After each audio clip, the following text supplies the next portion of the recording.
development of the respiratory system. And next time we shall look at its gross anatomy. So I want you to pay maximum attention so that you understand the aspects of its development. Understanding the development of the respiratory system is very important if you are to understand its gross anatomy. And at advanced level, we always emphasize development of a structure. Whether we have done it in the lectures or not, it's upon you to go and read through it and understand it, because it is very, very important. So we are going to begin by saying that the respiratory system begins to develop, or the lungs, they begin to develop in the 4th week of intrauterine life. That is when we see the tissue of the lungs beginning to develop in the 4th week of intrauterine life. Originally, the area where the respiratory system develops from, we have the digestive system. So the respiratory system in the 4th week develops from the digestive system of the embryo. I repeat, the lungs develop from the digestive system of the embryo in the 4th week. And the embryonic digestive system is known as the gut. The embryonic digestive system is known as the gut. Now, the gut is made up of different parts, as I'm going to show you. But what we are making in this point, that the lungs develop in the 4th week of intrauterine life from the gut, which is the digestive system of the embryo. So when you look at this embryo, of course, this is the head region, this is the neck region, thorax, abdomen, and then pelvis, perineum. This is our embryo. And I want you to look at it very, very, very carefully. This is our embryo. Now, this is what we call the gut. This is what we call the gut, which is the digestive system of the embryo. At this point, we shall have our mouth developing. This Rothke's pouch, we are not going to focus on it. It's going to form the pituitary gland, the anterior lobe. But this is the digestive system, which is known as the gut. It is a tube conducting digestive contents through the embryo.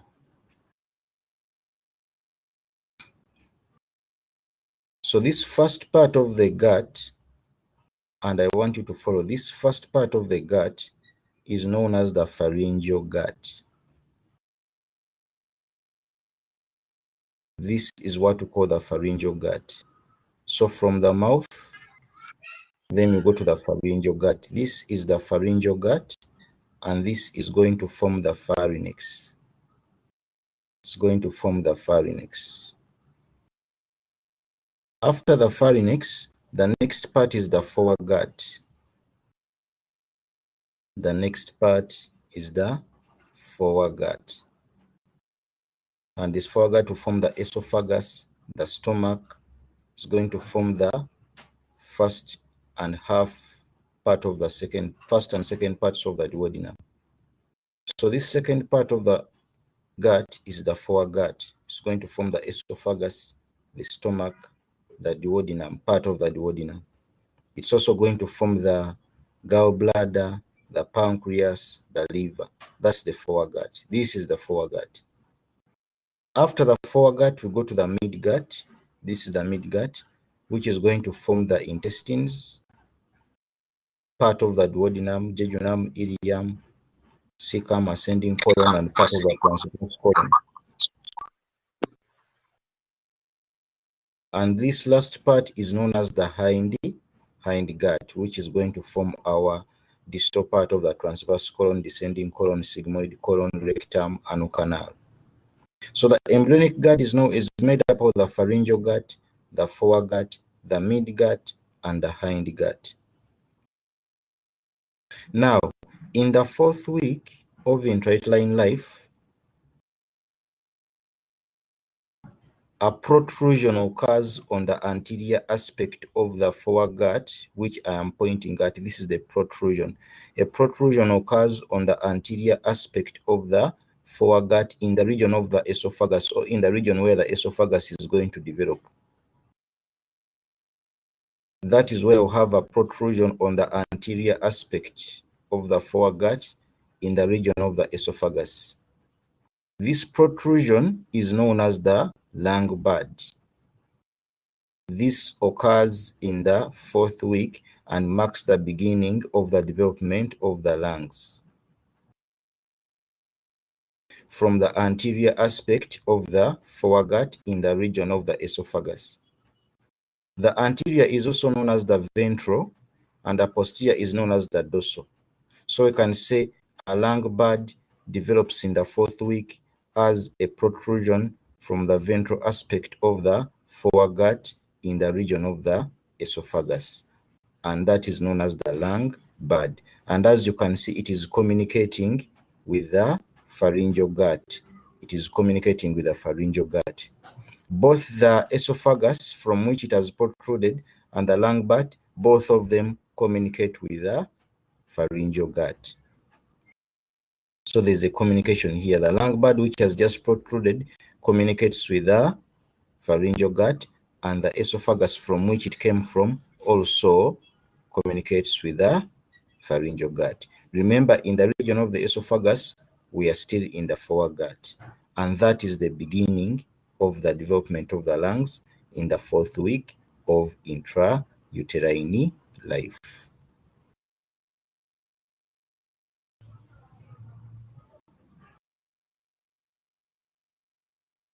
So the same thing is applying here. We have colored it blue. That is the respiratory diverticulum, or a diverticulum is a protrusion. When you add the word respiratory, it means that the protrusion which is going to form the lungs. So that's why the lung bud is also known as the respiratory diverticulum. This blood vessel is what we call the dorsal aorta. It's the one which is going to keep on supplying the gut and other parts of the body. So we are seeing our lung bud there protruding ventrally from the foregut region, which is going to form the esophagus. So remember, the word ventral means anterior. So that is how our lungs begin to develop in the 4th week. Now, the inner lining of the gut, is derived from endoderm germ layer. I want to tell you that in the 3rd week of development, the embryo has 3 layers of cells: the ectoderm, the mesoderm, and the endoderm. I said in the 3rd week of development, the embryo has 3 layers of cells: the ectoderm, the most external, the mesoderm, the middle layer, and the endoderm, the inner layer. And all our body parts develop from those 3 germ layers. There is no body part of yours which doesn't develop from either ectoderm, mesoderm, or endoderm. So the inner lining of the gut is derived from endoderm. Similarly, because the lung bud developed from the gut, similarly the inner lining of the lung diverticulum also is from endoderm. The inner lining of the gut is from endoderm, and therefore the inner lining of the lung bud is also from endoderm, because the lung bud develops from the foregut, and I'm talking about the inner lining. So the inner lining of the lung bud is the same as the inner lining of it has the same origin like the inner lining of the gut, and that is endoderm. And the reason behind is that because the lung bud originated from the foregut, so their inner lining is derived from the same germ layer, which is endoderm. However, the lungs have cartilage. When you look at the trachea has cartilage.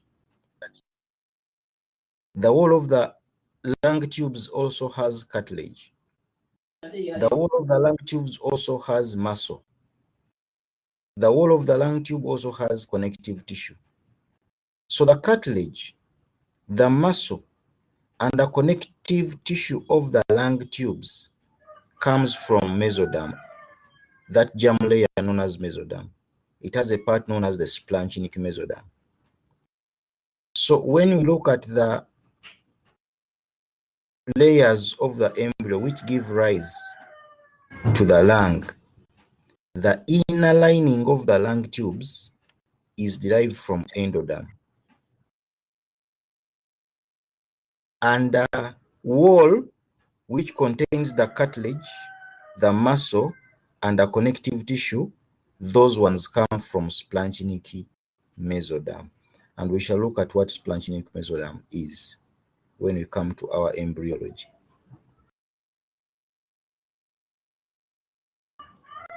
Meaning that the lungs do not have any tissue developing from ectoderm. It is endoderm and splanchnic mesoderm. And if the inner lining of the lungs is derived from endoderm, it is the same as the inner lining of the foregut, which also is derived from endoderm, because the two were together and they separated.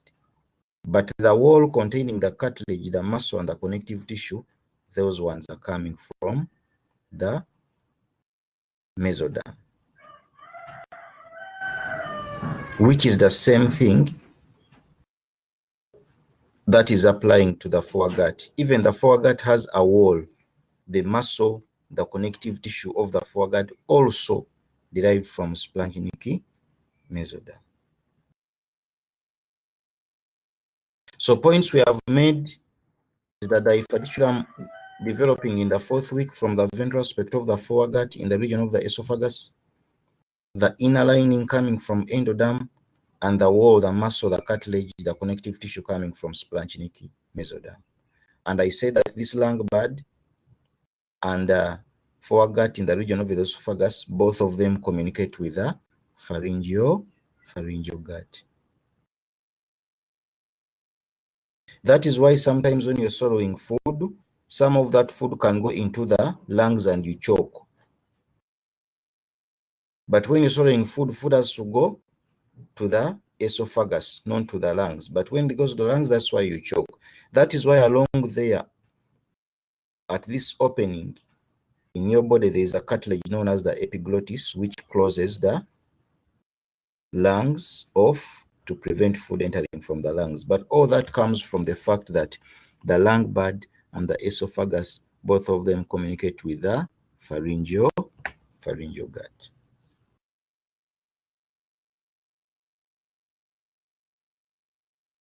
And these blood vessels are coming from what we call the dorsal aorta, which is going to become our aorta, which is dorsally moving like that, giving off these branches. So similarly here we are seeing our pharyngeal gut and then our foregut there. And then our lung bud, both the lung bud and the pharyngeal and the foregut are in communication with the pharyngeal gut. This lung bud, we have always also said that it's known as the respiratory diverticulum, develops from the foregut in the fourth week.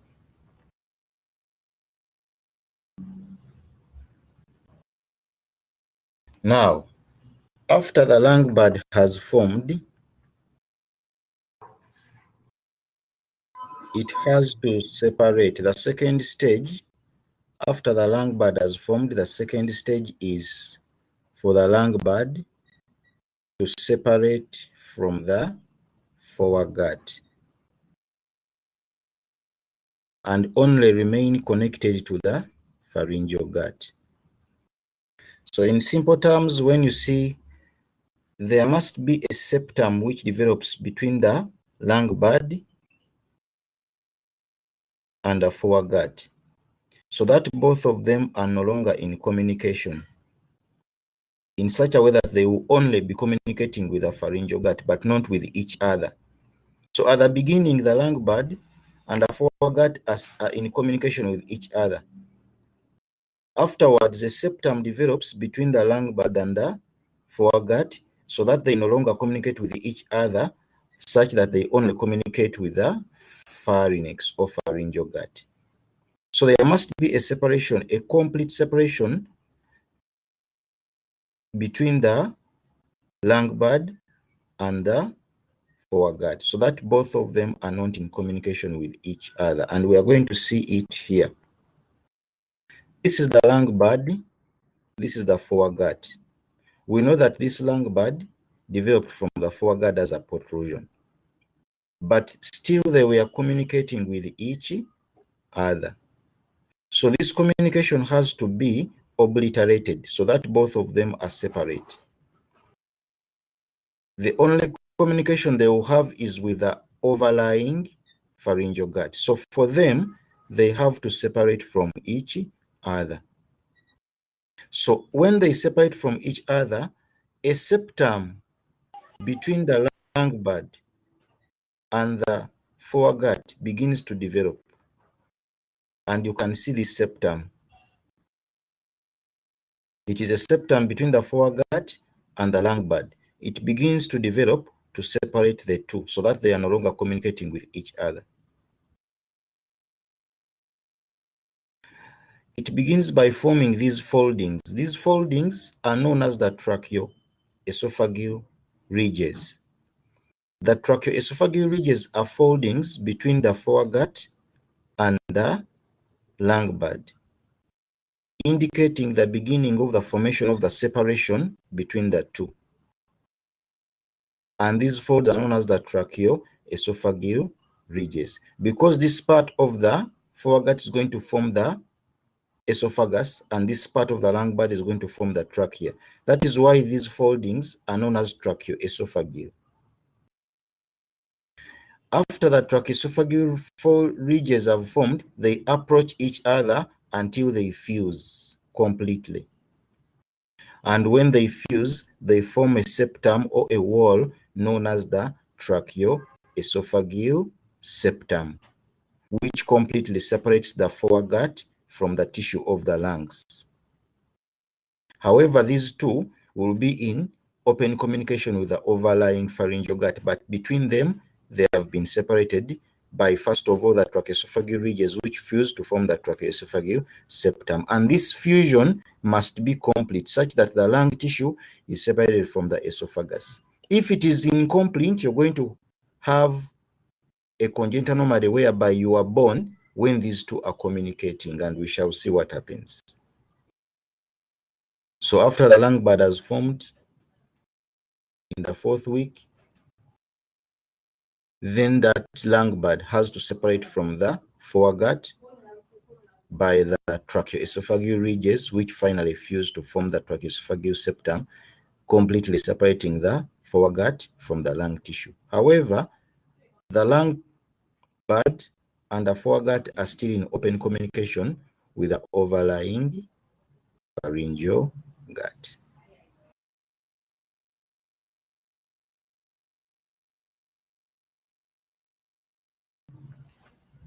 So here we are seeing our lung bud has formed from the foregut.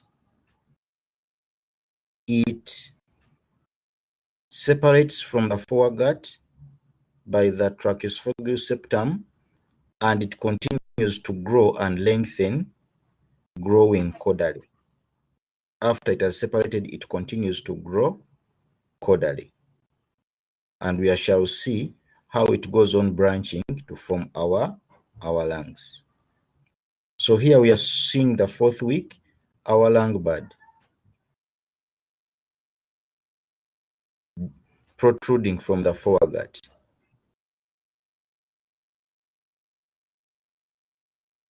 Then the tracheoesophageal ridges form, and then they form a septum where our lung bud finally separates from the posterior foregut. But both these two are communicating with the pharyngeal gut, which is above them or superior to them.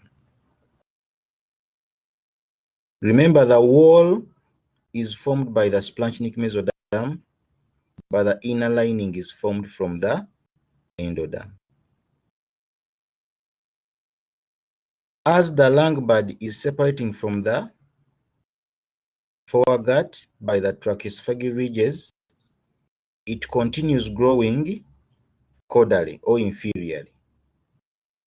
And as it grows inferiorly, it divides into two other protrusions known as the tracheal buds. The tracheal buds continue to lengthen as the lung bud continues to grow. By the end of the 4th week, these buds, which are two, we call the tracheal buds, have also begun dividing into subdivisions. And this is what happens from the beginning of the 4th week to the end of the 4th week. Lung bud separating from the foregut, dividing into tracheal buds beginning to develop from the beginning of the 4th week to the end of the 4th week. So this is what happens in the 4th week. After which we are going to get a summary of what happens from the 5th week to birth. But these beginning stages of the 4th week are very important. Lung bud protruding from the foregut, a tracheoesophageal septum separating it from the foregut. At the same time, it is dividing into two tracheal buds. And by the end of the week, the tracheal buds are also beginning to divide into different portions. And we shall see the importance of this division. So let us see what goes wrong. If things do not happen as they are supposed to happen, if this development in the 4th week is impaired, if there is no separation of the lung bud from the foregut, what may happen? What abnormalities may happen? Because in the 4th week, the lung bud must completely separate from the foregut. But if it doesn't happen, what congenital anomalies are likely to occur? If the lung bud does not separate from the foregut, both of them will remain in complete communication. You're going to have your trachea communicating with the esophagus because the tracheoesophageal septum did not form to separate them completely. It was partial. Therefore, you have a trachea communicating with the esophagus. And when two cavities which are supposed to be separate remain in open communication, that open communication is known as a fistula. So if you have a communication between the trachea and the esophagus as a result of failure of the tracheoesophageal septum to completely form, you're going to form a communication between the trachea and the esophagus, which is known as the tracheoesophageal fistula, such that whatever is in the esophagus can also enter the trachea and you begin choking because those two are communicating with each other. So one of the common anomalies which occur during the 4th week when the lung tissue is separating from the foregut is the failure of the tracheoesophageal septum to completely form and separate the two. And if it does not completely form, there remains a communication between the trachea and the esophagus and causing a tracheoesophageal fistula. Then there is what we call esophageal atresia. that part of the foregut, which is from where the lung bud is going to develop, fails to form a lumen. Fails to form a lumen. It is blocked. When a structure which is supposed to have a continuous lumen has a blockage, tissue blocks that and the lumen is closed, we call that atresia. So at that point, when the lung bud is separating from the foregut, you might have a congenital anomaly known as the esophageal atresia, whereby the esophagus is blocked. It does not form a lumen. So the esophageal atresia and tracheoesophageal fistula are the most congenital anomalies which occur in the 4th week when the lung bud is separating from the foregut. Let us look at how they appear. They appear in different patterns. This is our respiratory system, which came from the lung bud, and this is the foregut from which it came. Remember, they are supposed to be completely separated from each other by what we call the tracheoesophageal septum. But here we are seeing two types of abnormalities. Here we are seeing a communication between the trachea and the foregut, meaning that there was no formation of a septum there. So a communication remained, and this is what we call tracheoesophageal fistula. But here we are saying the lumen did not form in the region of the foregut, which is going to form the esophagus. There is no continuation of the lumen, and this is what we call esophageal atresia. So an abnormality can be like this: tracheoesophageal fistula, failure of formation of the complete formation of the tracheoesophageal septum, and failure of formation of a continuous lumen through the esophagus, esophageal atresia. They can occur at the same time. You can see that this foregut or the esophagus has a proximal portion and a distal portion, and it's the distal portion which is forming the fistula. Sometimes it is the proximal portion and the distal portion, both of them forming fistula. It is complex, but what you should know is that when there is partial separation of the trachea from the foregut, you're going to form a tracheoesophageal fistula.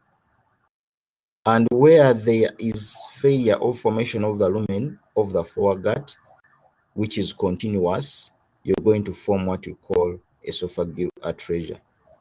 Both these anomalies are going to occur in the 4th week when the lung bud is separating from the foregut. Now, I want you to think and imagine if a child is born with this anomaly. If a child is born with this anomaly, how would you know? If that child takes in milk, swallows the milk, the breast milk is going to enter the mouth, the pharynx, and it will enter the esophagus, but it will end there. It will not continue down because there is an atresia. So whenever this baby swallows milk, it will regurgitate it back, regurgitate it back, regurgitate it back, regurgitate it back. And then they will begin becoming thin and malnourished. And when they go to hospital, they have to check why is the baby regurgitating milk all the time, and then they identify this abnormality, which has to be corrected surgically. The danger in this atresia is that when the stomach is contracting, the stomach content can come upwards and then they enter the lungs, and then you also choke, or the baby is going to stop breathing because the lungs are going to be filled with fluid. So the baby cannot be normal when they are born with this anomaly. Continuous regurgitation every time they swallow milk, they regurgitate everything. The anomaly can also present itself whereby we do not have a fistula here. There was a septum which formed completely to separate the lung tissue from the foregut, but to have absence of lumen between the proximal part of the esophagus and the distal part, and then here we have only esophageal atresia. And still these babies will always regurgitate whatever they take in. They regurgitate it, and then they will not be nourished. Then this is what we call the H type of the tracheoesophageal fistula, whereby there is no atresia. The esophagus is continuous. The proximal esophagus is continuous with the distal esophagus. But there is a communication at this point between the esophagus and the trachea. So this is tracheoesophageal fistula without esophageal atresia, because here we can see the lumen is continuous. So the septum was forming to separate the two, but here it did not form completely. So when this child takes in the breast milk, some of it will go down to the stomach and some of it is going to enter the lungs. And if that happens continuously, the lungs are going to fill with fluid and the child is going to have difficulty in breathing and almost stop breathing, and they become oxygen deficient, because some content is entering the lungs and some is continuing down. This is tracheoesophageal fistula. This is esophageal atresia. And here they are occurring in combination. We have tracheoesophageal fistula and esophageal atresia. They are complex. You cannot determine which is going to happen. This one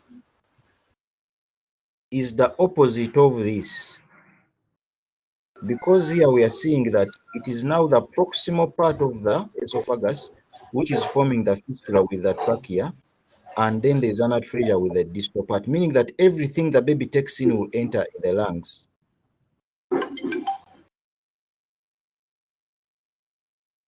So here we still have tracheoesophageal fistula with esophageal atresia, but the fistula is formed by the proximal part of the esophagus. Here we are having still tracheoesophageal fistula with esophageal atresia, whereby both the proximal and distal parts are forming a fistula with the trachea. And this is as a result of all of these, are as a result of incomplete formation of the septum, and meaning that the digestive contents are going to end up in the lungs and the child is going to stop breathing. So this is what can go wrong when the lung bud is separating from the foregut in the 4th week of development. These are other complex anomalies, which are, of course, tracheoesophageal fistula combined with esophageal atresia. Remember, I told you that they are complex.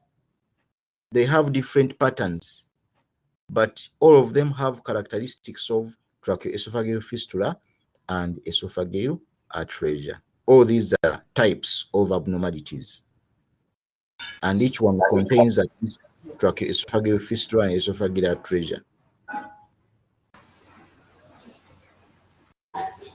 So, how can we make a diagnosis of this? How can we make a diagnosis of this when the baby is not yet born, when the mother is still pregnant? How can we make a diagnosis of this when the baby is still in the uterine cavity? It can be suspected when the baby is in the uterine cavity. That baby is surrounded by a fluid known as amniotic fluid. Amniotic fluid has very many functions, and one of the functions of amniotic fluid is to cushion the baby from mechanical damage. This amniotic fluid is produced. It also is very important in the development of the lungs, but we shall see its importance when the time comes when we are discussing embryology. This amniotic fluid is produced by the placenta, by the membrane which is surrounding this sac. Amniotic membrane is also produced by the fetal kidneys.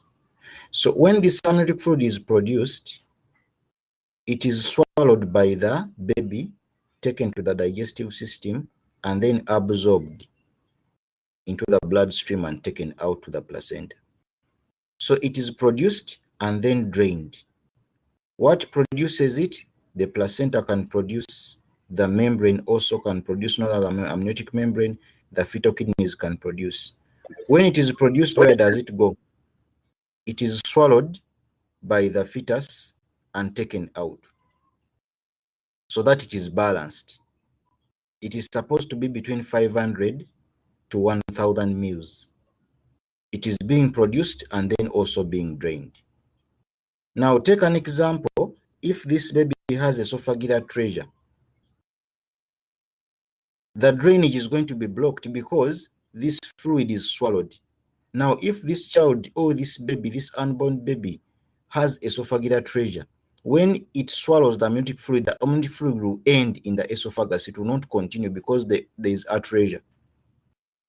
Meaning that drainage is going to be blocked, yet production is continuous.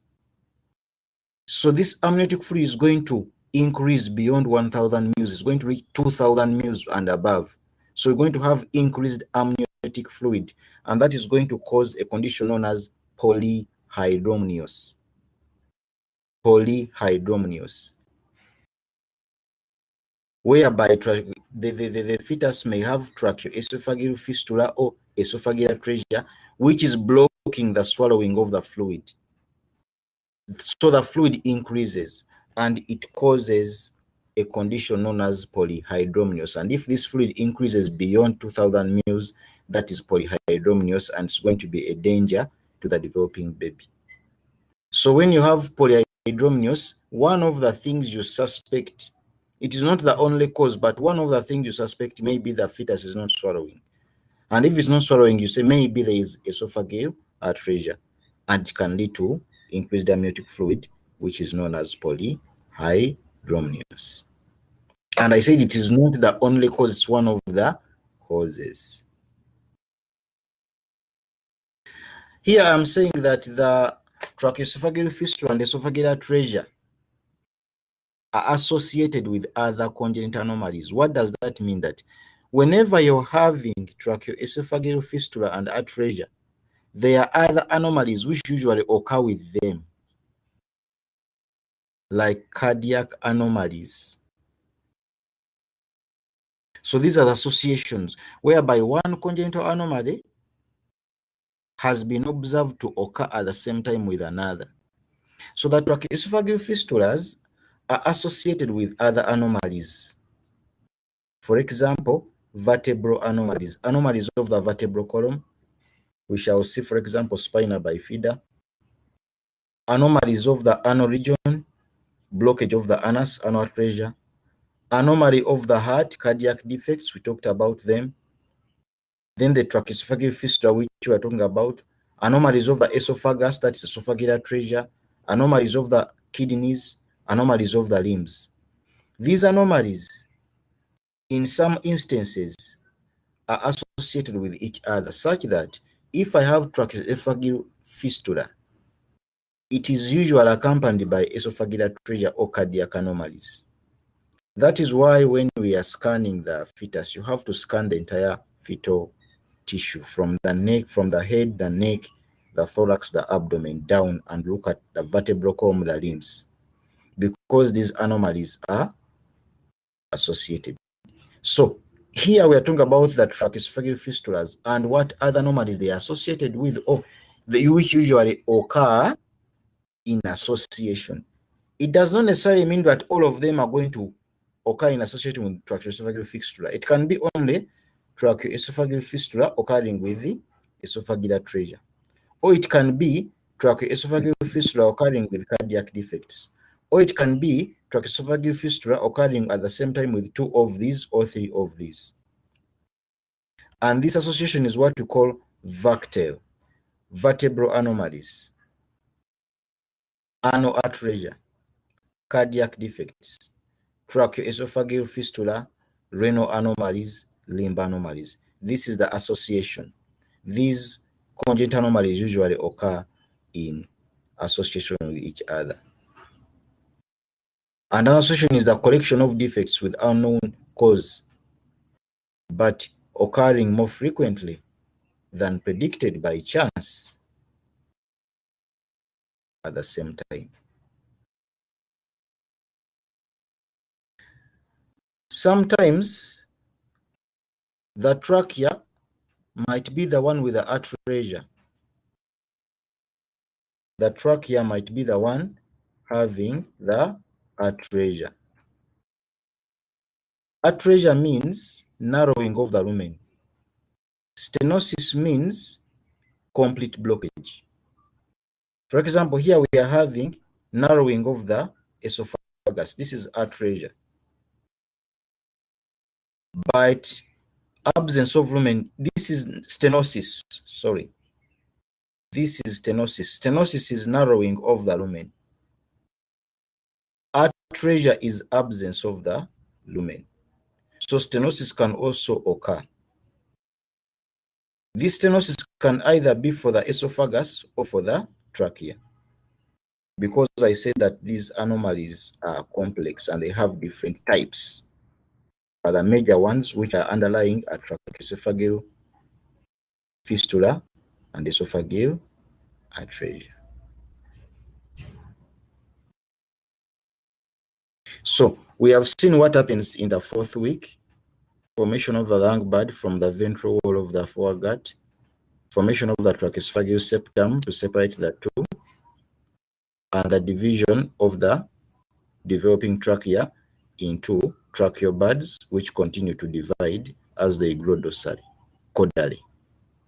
And then we also talked about what can go wrong, and the major anomalies we've talked about are tracheoesophageal fistula and esophageal atresia.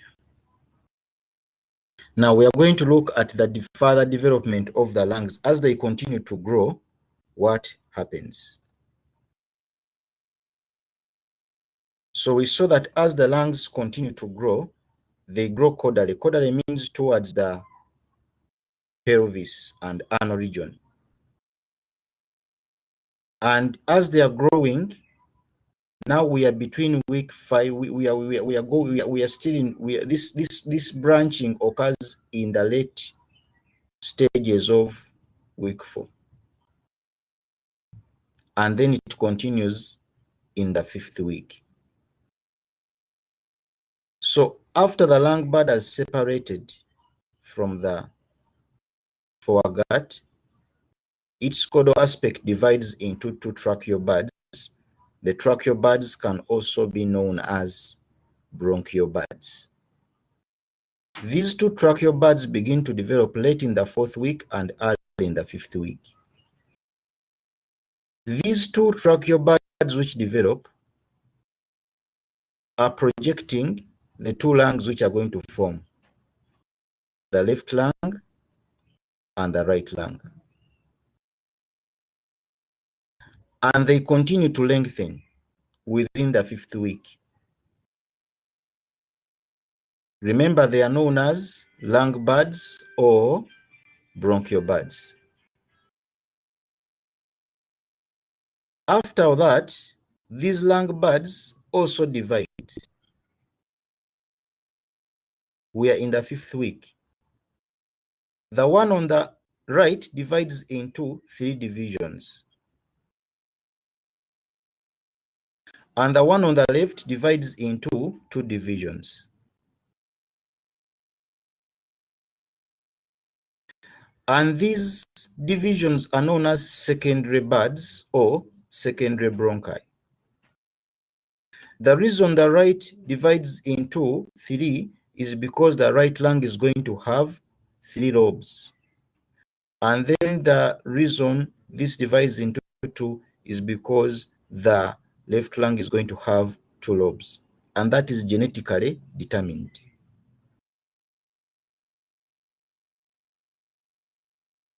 So the first branches means that they become primary bronchi, and these secondary branches are going to become secondary bronchi, and each of those secondary bronchi is projected to supply a lung lobe, meaning that the right is going to have 3 and the left is going to have 2. And this is in the 5th week, late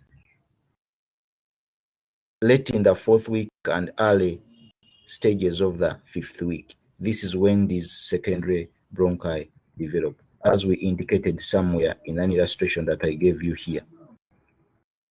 You can see late in the 4th week, they begin to develop, and early in the 5th week there.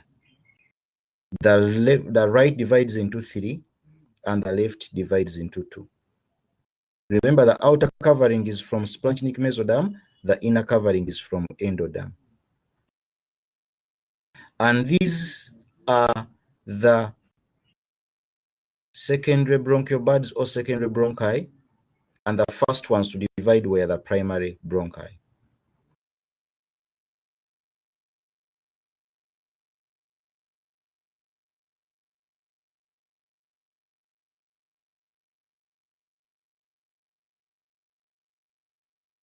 Now, there is another important aspect as these tubes are branching dichotomously, because we saw that they first branch into 2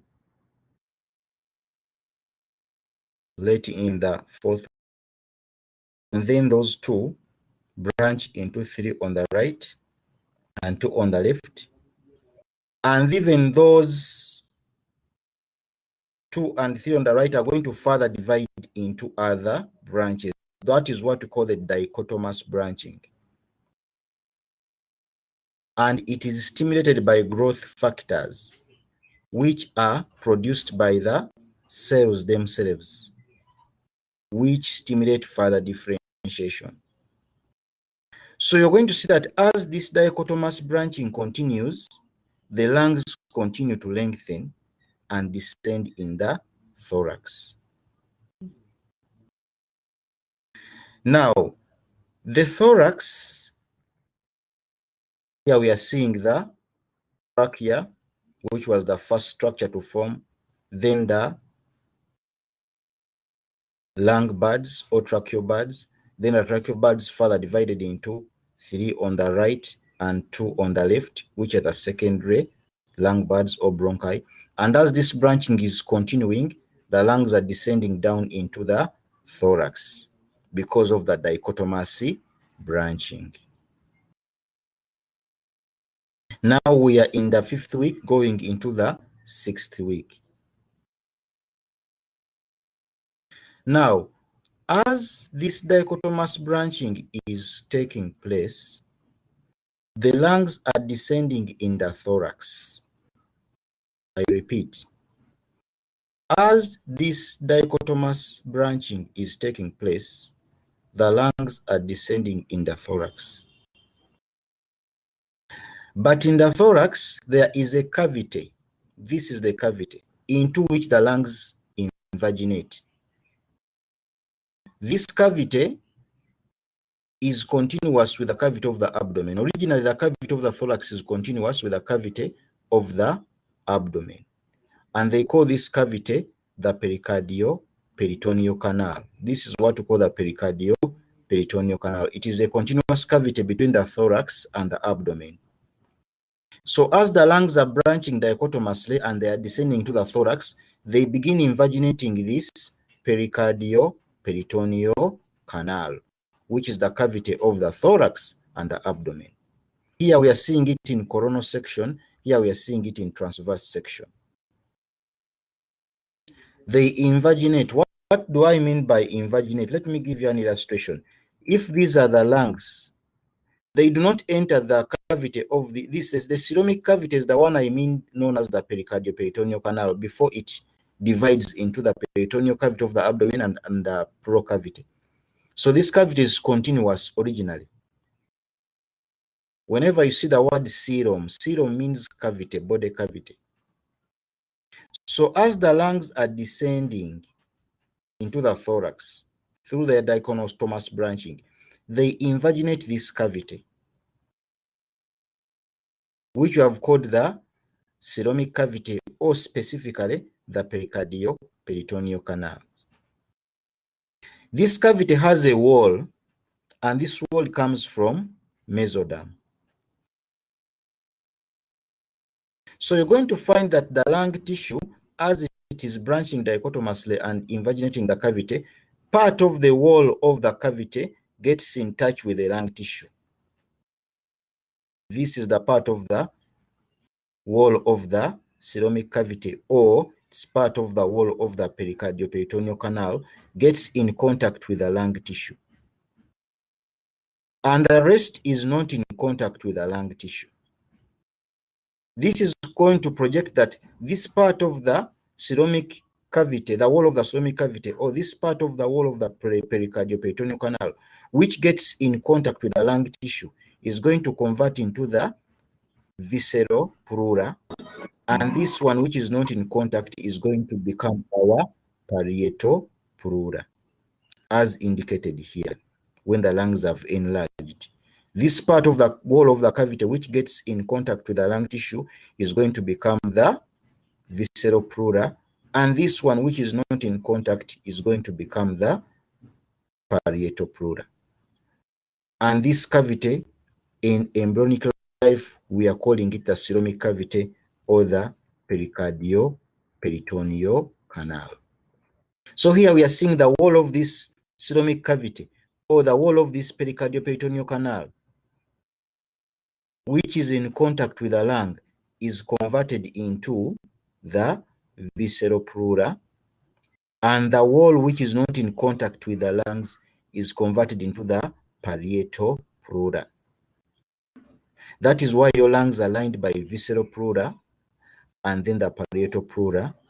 And how did it come about? When the lungs were branching dichotomously and descending into the thorax, they invaginated this canal, whose wall was converted into the visceral pleura, which is in contact with the lungs, and the parietal pleura, which is not in contact with the lungs. And the cavity between the visceral and the parietal becomes the pleural cavity. So the pleural membrane and the pleural cavity are derived from the walls of the thorax and abdomen, which is known as the pericardioperitoneal canal, or simply you can call it the costomic cavity. And here we are seeing our two lungs, one on the right, one on the left, and this is the cavity. This cavity is the one which the lungs invaginate. This is in cross section. We are now having a cross section like that. So you're seeing our lungs there. They invaginate this cavity. This is the cavity. This cavity, on the anterior aspect, it surrounds the heart, and on the posterior aspect, it surrounds the lungs. So this is the cavity, the costomic cavity or the pericardioperitoneal canals. And you see the membrane which is in contact with the lungs becomes the visceral, and the one which is not in contact with the lungs becomes the parietal, and then this cavity becomes the pleural cavity. So the wall of the cavity which is in contact with the lungs becomes the visceral, and the wall which is not in contact with the lungs becomes the parietal, and the cavity between becomes the pleural cavity. Afterwards, the anterior portion of the cavity is going to separate from the posterior portion of the cavity. The posterior portion of the cavity will be surrounding the lungs, and the anterior portion of the cavity will be surrounding the heart. So the anterior portion of the cavity becomes the pericardial cavity, and the posterior portion of the cavity which is surrounding the lungs becomes the pleural cavity. And that is how our lungs develop the visceral pleura, the parietal pleura, and the pleural cavity by invaginating the costomic cavity or the pericardioperitoneal canals when they are dividing dichotomously. And in our illustration, which I gave you previously, we also see the same thing happening. So we are seeing them as they continue dividing dichotomously, they enter that cavity, and that cavity becomes the pleural cavity as they continue to divide dichotomously. So you also talk about the formation of the pleural cavity, and then the visceral pleura, and then the parietal pleura. So the branching has to continue until we reach the alveoli. The dichotomous branching has to continue until we reach the alveoli, because at the moment we have seen the primary forming the secondary. That is where we are. And then we are going to see how this branching continues from the secondary. So this is a simplified illustration. This is a simplified illustration showing us the branching pattern of the lungs as they descend into the thorax.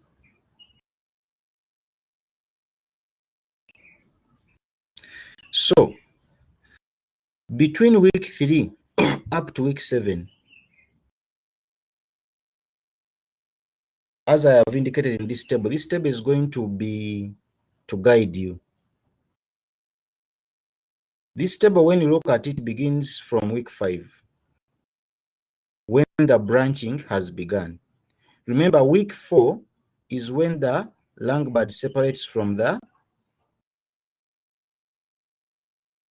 foregut,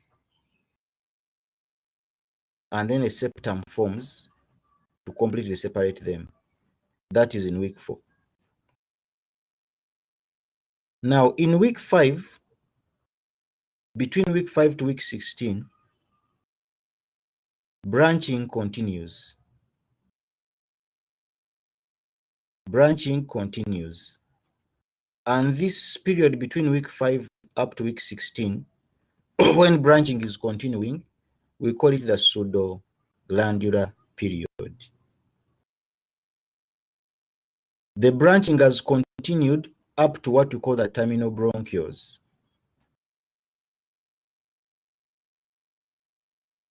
The bronchioles known as respiratory bronchioles have not yet formed, but the branching has continued from the primary up to what we call the terminal bronchioles.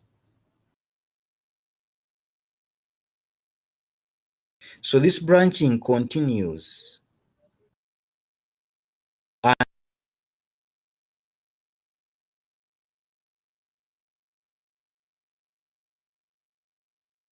Until we reach the terminal. Because we have the primary, we have the secondary, we have the tertiary, then we have the bronchi, and then we have the terminal bronchioles.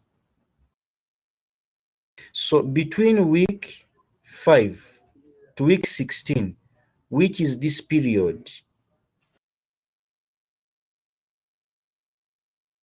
the branching has continued up to what we call the terminal bronchioles.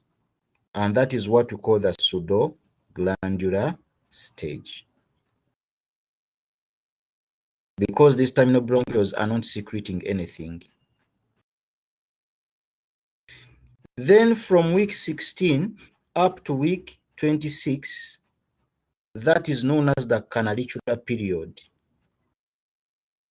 That is the period whereby the terminal bronchioles are going to divide to form what we call respiratory bronchioles, and the respiratory bronchioles are going to divide to form what we call alveolar ducts. We are looking at the branching pattern. So the canalicular period is there. The terminal bronchioles which we have had have now divided into what we call respiratory bronchioles, and the respiratory bronchioles have divided into these structures known as alveolar ducts. And that is what we call the canalicular period.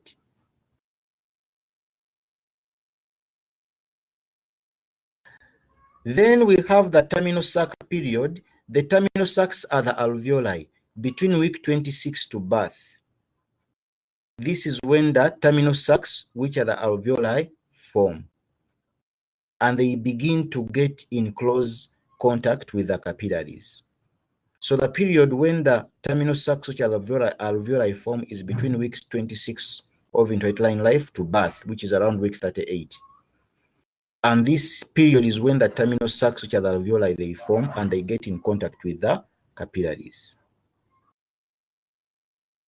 This is the period. on average week 26 to birth or week 28 to 36. 36 is almost time of birth. The circular period or the terminal sac period, those are the alveoli. They begin to develop and they get close contact with capillaries. Angiogenesis is when blood vessels form towards the structure.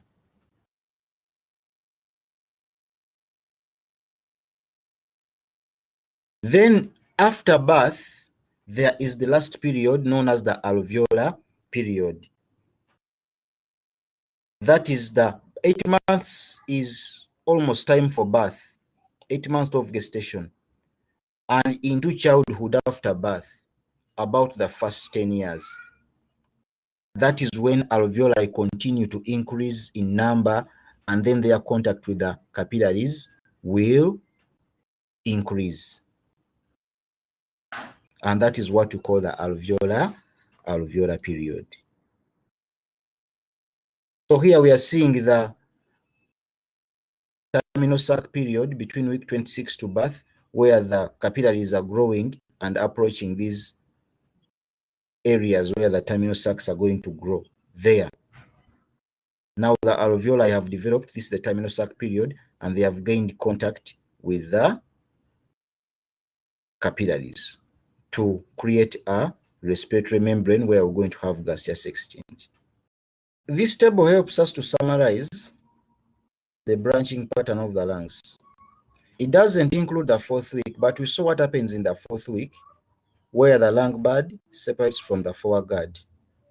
And we also saw the anomalies which can occur, which is the tracheoesophageal fistula and esophageal atresia. That one we looked at. That period occurs before week 5. But we also say that as this dichotomous branching is taking place, the lungs are descending into the thorax, entering a cavity known as the pericardioperitoneal canal, which is going to form the pleural cavity, visceral pleura, and parietal pleura. So these things are happening simultaneously.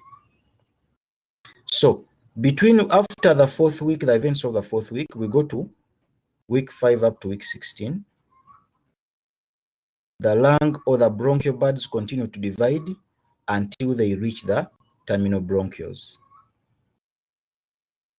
In the granular period between week 16 to week 26, the terminal bronchioles divide until they reach what we call the alveolar ducts. And week 26 to birth, the branching continues until we form the terminal sacs, which are the alveoli. And from birth, that is 8 months, into childhood, we see more alveoli forming and becoming mature to sustain you after birth. And that's known as the alveolar period, when the alveoli are becoming mature. So we begin all the way from week 4, then we segment the time of development into these different sessions. But at the back of your mind, just know that as the lungs are branching within these periods, they are descending into the thorax and entering the pericardioperitoneal canal, which is going to form the pleural cavity, visceral pleura, and the parietal pleura. So it means that even after birth, your lungs are going to form more alveoli. And that period after birth, when the lungs are forming more alveoli, is the one we called in our table the alveolar period. Because you have to get sufficient alveoli, which are going to create a greater surface area so that you can acquire the oxygen that you need.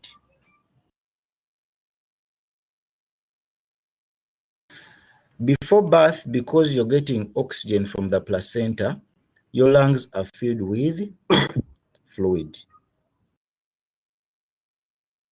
And that fluid enables them to expand. That is why if you have low levels of amniotic fluid, your lungs are not going to expand as they ought to. So before birth, because you're getting oxygen from the placenta, your lungs are filled with fluid. Which is the amniotic fluid? When the fetus swallows that fluid, some of it goes to the lungs, some of it is going to go to the digestive system. And the one which goes to the lungs enables the lungs to expand.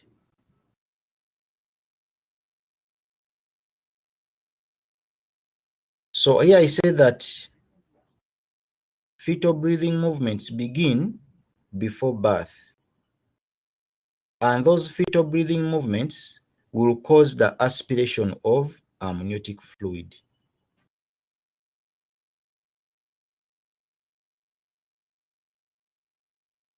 Whenever the fetal breathes, the fetus breathes, it continues to swallow that amniotic fluid. That amniotic fluid is very important for development of the lungs, and the rest is absorbed and taken out as more is being produced.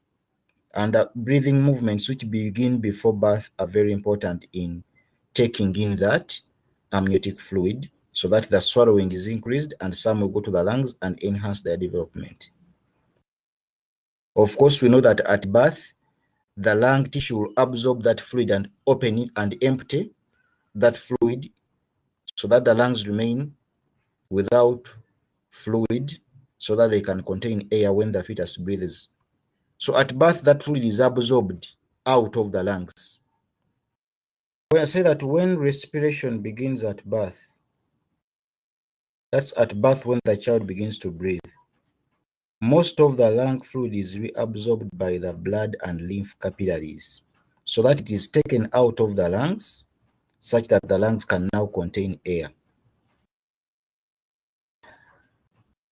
The rest of the fluid, which is not absorbed by the capillaries, is expelled via the trachea outside of the mouth during delivery. Some is absorbed, some is expelled out of the mouth through the trachea during delivery. So that after birth, the lungs are not filled, all the alveolar sacs are not filled with fluid. The space which was filled with fluid is now empty to be occupied by respiratory gases. And what causes that fluid to be taken out of the lungs? Blood and lymph vessel absorption within the lungs, they absorb it.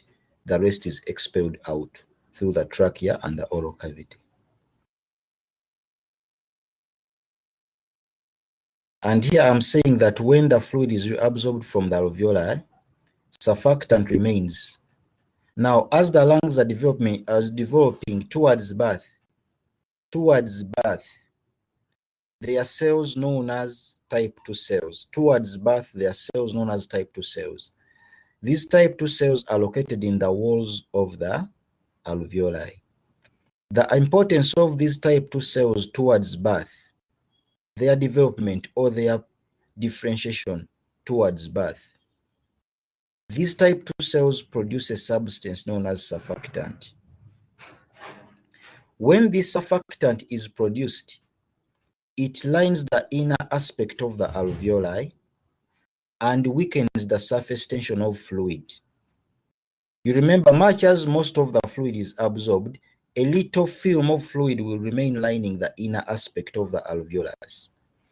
And to prevent this, the water molecules in this fluid from attracting each other and collapsing the alveolus, the surfactant which is produced weakens the surface tension of the little fluid which is remaining in the lungs. It weakens its surface tension, so that those fluid molecules, especially the water molecules, do not attract each other and collapse the alveolus. So this surfactant is very important because it weakens the surface tension of the water molecules, which will remain in the alveolar sacs even after the rest of the fluid has been absorbed. So even after the rest of the fluid has been absorbed, some little will remain on the inner lining of the alveolus to mediate gaseous exchange.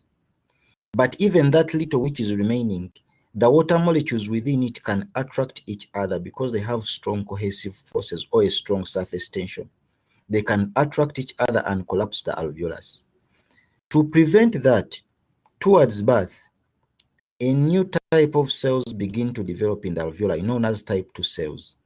These type 2 cells produce a substance known as surfactant, and the surfactant is going to weaken the surface tension of the water molecules in the fluid which is remaining on the inner lining of the alveolus, so that the alveolus does not collapse because of the attractibility of these water molecules. Surfactant is very important. That is why when a baby is born premature, they have insufficient surfactant. And if they have insufficient surfactant, the water molecules within the alveolus, which remain there, are going to cause the alveolus to collapse. And then the child will not be able to breathe. That is why surfactant is very, very important. And these type 2 cells develop towards birth to prevent the lungs or the alveoli from collapsing, that is after birth.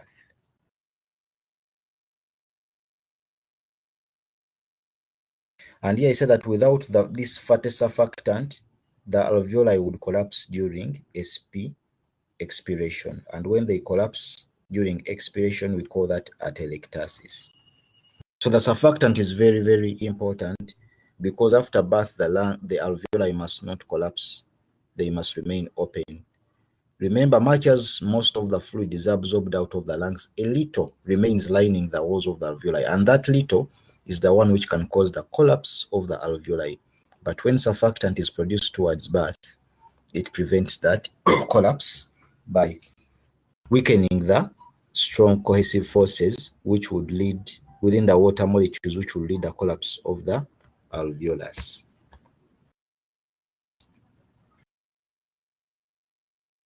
So here I say that respiratory movements after birth will bring air into the lungs, and the lungs will expand because now they contain air. Remember, why the alveoli are not collapsing is because of the surfactant, which is preventing the collapse. And I say that although the alveoli increase in size, growth of the lungs after birth is due to increase in the number of respiratory bronchioles. We shall talk about the bronchial tree and the parts of the bronchial tree. Respiratory bronchioles, we talked about them, form alveolar ducts, and alveolar ducts form alveolar sacs. So after birth, these respiratory bronchioles are going to increase in number. And if you have respiratory bronchioles increasing in number, alveolar ducts are going to increase and alveoli are going to increase. So the basis of the lungs increasing the size is as a result of increased formation of respiratory bronchioles. And you see, I said that it is estimated that only 1/6 of the adult number of alveoli are present at birth. At birth, you have 1/6 of the alveoli that you need. It means that even after birth, more alveoli have to develop so that you get the complete number. And I said that the remaining alveoli which are not present at birth are formed during the first 10 years of postnatal life, or are formed during the first 10 years after birth, until you get the sufficient number of alveoli.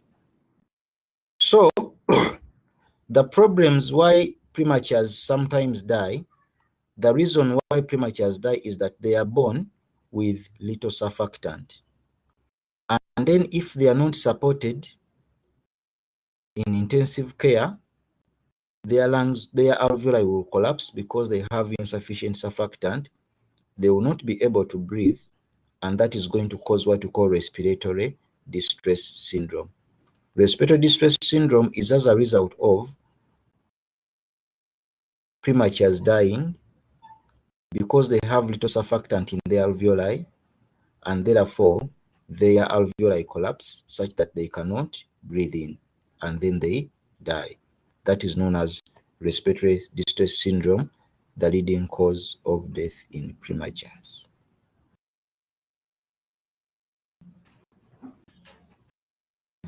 So we can also have a congenital anomaly known as ectopic lung lobes. You can have a lung tissue developing in a position where it is not supposed to develop. That is what we call ectopic. It can develop from the trachea, or it can develop from the surface of the lung as a protrusion. Those are abnormal. That is lung tissue developing in abnormal position, and those are known as ectopic lungs. Then we'll have what we call congenital cysts of the lung. Congenital cysts of the lung. One of the bronchial tubes will dilate or enlarge and accumulate with fluid.